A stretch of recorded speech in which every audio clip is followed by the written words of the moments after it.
The Stroppe Edition has officially arrived. I'll include a link to Murdoch Ford's website in the description down below. They finally moved to their new storefront. Also include a link to my car buying guide. Let's get right into it.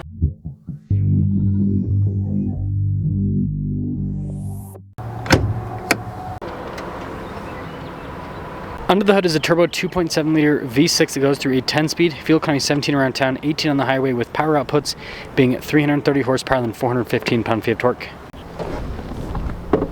I'm trying to hit 500,000 subscribers before the end of the year. I'd really appreciate it if you'd help out with that. Now, first big part of the Stroppe Edition is the satin black hood. You got the signature circular lights, but you notice the grille is white with the Bronco logo being orange. Upgraded modular bumper, and then we've got orange recovery points added to it. So when you look at this thing dead on, it's definitely a lot to take in, but it does actually contrast quite well. And you do have to remember, this is a throwback, and people back in the day definitely liked their crazy color combos. Now, tire and wheel setup is 315 by 70 by 17. You get these special beadlock capable wheels, which have kind of like a rugged appearance with those larger spokes. Now, the Stroppe Edition does get Fox shocks.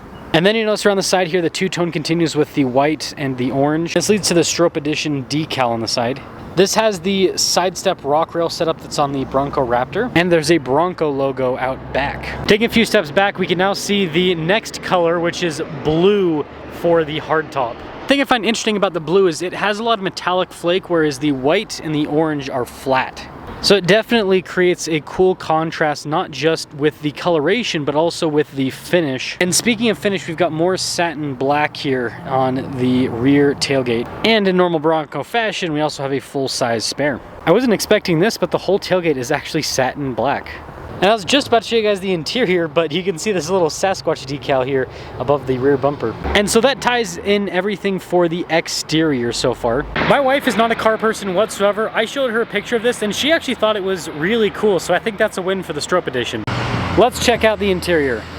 So the door panel is normal Bronco for the most part. You do have that little white insert. And this does come with stuff like blind spot monitoring. Payload on it is 709 pounds. And touching the seats, it feels like it's got the vinyl version of the seats, and they're actually manually adjustable. Now, being a two-door, we do have back seats, but as you can see, accessing the back seats, not the easiest, but it's doable. And well, let's start her up.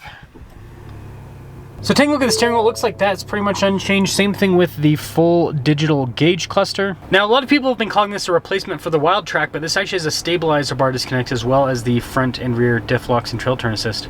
This is pretty loaded up for a two-door, so it also comes with a 360 camera, as well as the dual zone climate, heated seats, and a heated steering wheel. You do have this cool Bronco Stroppe Edition plaque inside. You notice the colors inside to kind of match the exterior.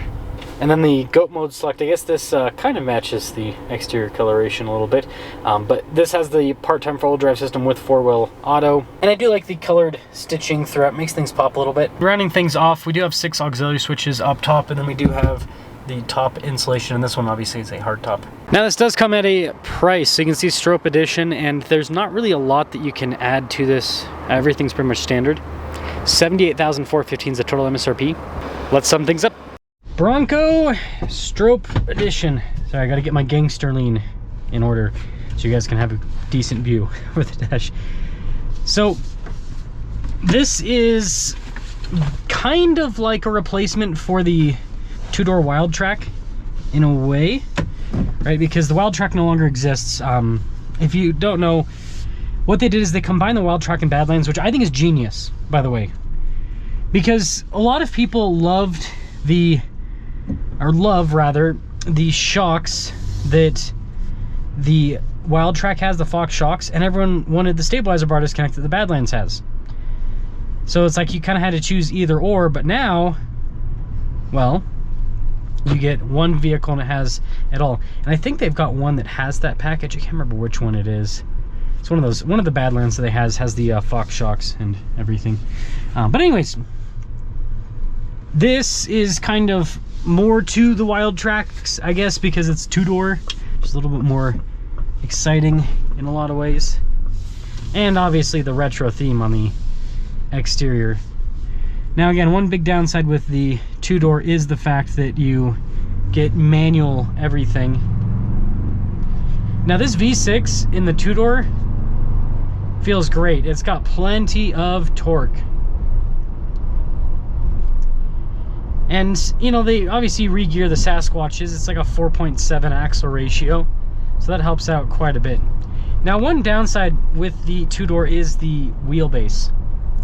The two-door has a much shorter wheelbase compared to the four-door, which in certain circumstances off-road it's great because you have a better breakover angle, but on-road it's going to be a little bit bumpier because even though this has independent front suspension, you hit the front suspension and then you hit the solid axle not too long after.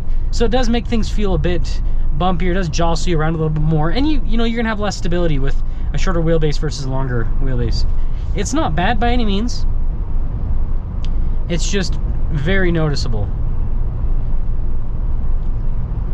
Now, other than that, the seats are comfortable. I really do like the Bronco seats. Like, they're easy to clean. It seems like they hold up pretty well over time.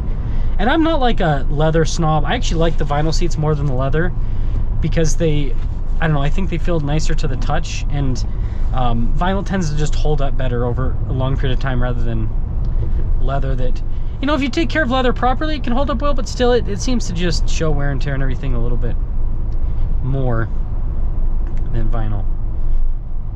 Yeah, I forgot how like unique the two-door Bronco feels. It's kind of like a two-door Wrangler, two-door Defender. It feels unlike most modern cars because of the short wheelbase. And again, you're like in this tall, upright vehicle with big tires. It's a unique feeling. It's definitely a throwback. It is definitely a throwback. I will say the torque of this V6, it's quite nice. It's quite nice. It would have been cool for them to throw the 3.0 in this, or, well, I'll give my opinions in a moment on what I think would have been like the best possible thing. Oh, it looks like that's why there's not, I mean, there's a bit of window AC with the Broncos, but it seems like they've improved that a bit. Getting rid of the antenna like what Jeep did would help out as well. Not a deal breaker though. So the Stroppe Edition, I think this is really cool. Like I said, my wife, she saw this and she's like, is that a real like car in terms of like a manufacturer actually make that? I'm like, yeah. And she's like, that's cool. She again, she is not a car person at all, and so this is something like to like a regular person, this is cool.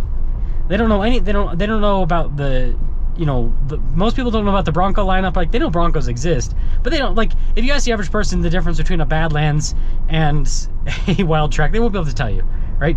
Some of you guys on YouTube, obviously, you'll know because you've been doing all your research and everything, but like the average person, no, they're not gonna know the difference. They're just gonna go, man, that thing is 2 doors, super bright, that's cool looking, kind of reminds me of something that I saw 40 years ago, right?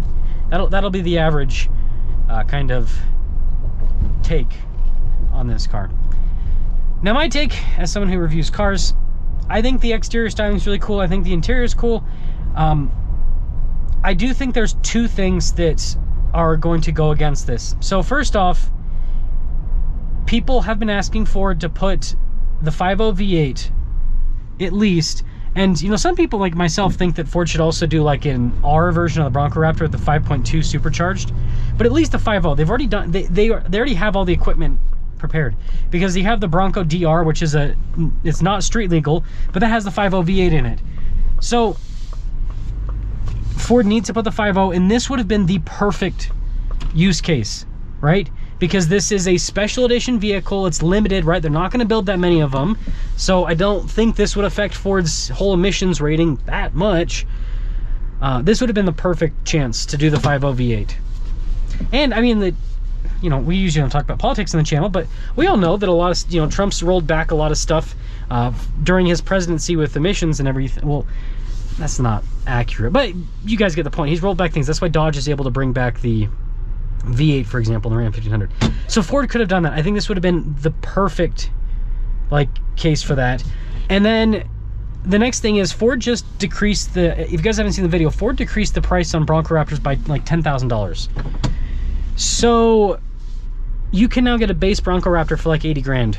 And I think that's the other thing that's going to be a struggle for some people with the Stroppe Edition, is it's basically a 2-door Wildtrak with a fancy paint job, is what a lot of people are going to see it as, that, you know the Bronco lineup, and they're asking almost $80,000 for it.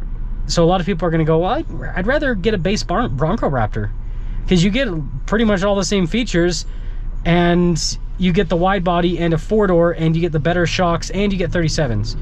So that's kind of my 2 cents. I think this is a really cool concept. I just think that those are the two things going against it. Is Ford, this would have been a great opportunity for Ford to finally put a V8 in the Bronco, limited edition, and it, I mean, seriously, it would have sold out instantly, like guaranteed. And then the Bronco Raptor pricing, the new Bronco Raptor pricing, I think that's going to make things difficult for this, because, you know, money talks, especially today. Money definitely talks. Let me know your thoughts.